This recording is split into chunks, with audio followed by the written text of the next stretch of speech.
So here's another video in our series about keys, and this is when I'm going to talk you through some shortcuts. So hopefully you're going to have quite a good understanding by now of all sorts of concepts that help you to understand keys. But here are some shortcuts you can use.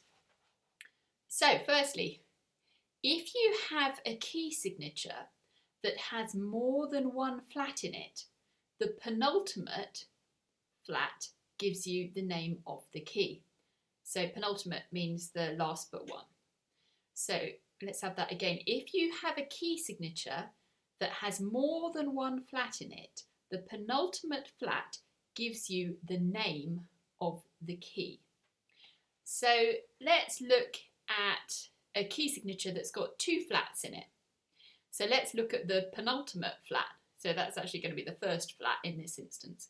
And that flat is B flat. And that gives you the name of the major key. So that's B flat major. How about if we had four flats? So if we look at the four flats, if we remember our order of the flats, so B, E, A, D, and then we go back one flat, that will give us the penultimate flat, the last but one, and we find that the name of this key is going to be A flat major. Okay, let's look at another shortcut. In a major scale, the semitones always fall between the 3rd and 4th degrees of the scale and the 7th and 8th degrees of the scale. Now, we looked at this already in another one of the videos, but that's a good one to remember, and actually quite good to remember to check your workings if you're actually using a different method. So the semitones always fall between the 3rd and 4th degrees of the scale and the 7th and 8th degrees of the scale, because you do sometimes get questions in music theory exams that specifically ask you to label where the semitones are. So that's quite a useful one to know. Here's another one.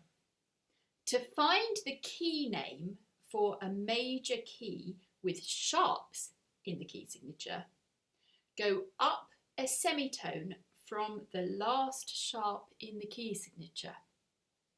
So to find the key name for a major key with sharps in the key signature, go up a semitone from the last sharp in the key signature. So have a look at this one. Now here we've only got one sharp in the key signature, and that's F sharp. So to find the name of that major key, we go up a semitone, and that takes us to G.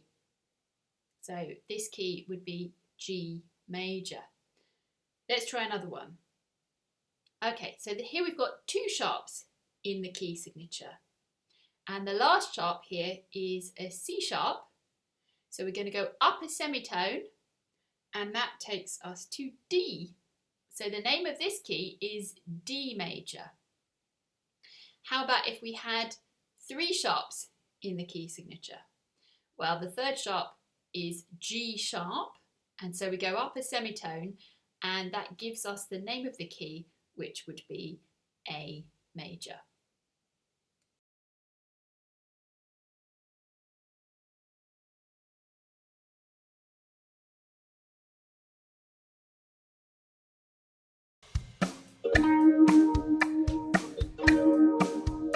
If there's only one sharp in the key signature, that sharp is always going to be the first F.